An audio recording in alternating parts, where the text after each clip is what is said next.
بہت بڑی نعمت ہے پاکستان، اور اس نعمت پہ شکر بھی ادا کرنا چاہیے۔ قل بفضل اللہ و برحمتہ فبذلک فلیفرحوا، اللہ پاک نے فرمایا جب میرا کوئی فضل ہو اور جب تمہیں کوئی نعمت دوں اس پہ شکر بھی ادا کرو۔ شکر ادا کرنے کا طریقہ کیا ہے؟ روزہ رکھ کے شکر ادا کریں، قرآن کی تلاوت کر کے شکر ادا کریں، والدین کا ادب کر کے شکر ادا کریں۔ اگر کوئی نافرمان ہے تو ان کے معافی مانگ کے تہیہ کرے میں والدین کی نافرمانی نہیں کروں گا، شکر ادا کرے۔ کاروبار کے اندر فراڈ کرتے ہیں تو اس کو چھوڑ کے سچے دل سے توبہ کر کے شکر ادا کریں۔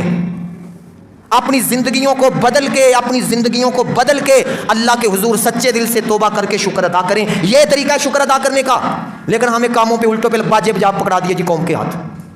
نوجوانوں نے موٹر سائیکلوں سے سلنسر نکال لیے جی، یہ شکر ادا ہو رہا ہے۔ اور سکولوں کے اندر، کالجوں کے اندر جوان بیٹیوں کو لوگوں کے سامنے نچوا کے شکر ادا ہو رہا ہے۔ اور مجھے تو حیرانگی والدین کے اوپر ہوتی ہے، کیوں نہیں پوچھتے ان سکول والوں کو کیوں ہماری بیٹی کو اس طرح قوم کے سامنے لے کے آئے ہو؟ کیسے جرت ہوئی تمہاری؟ ہماری بیٹی کو ننگے ساری اتنے لوگوں کے سامنے تم نے نچوایا، کیوں نچوایا؟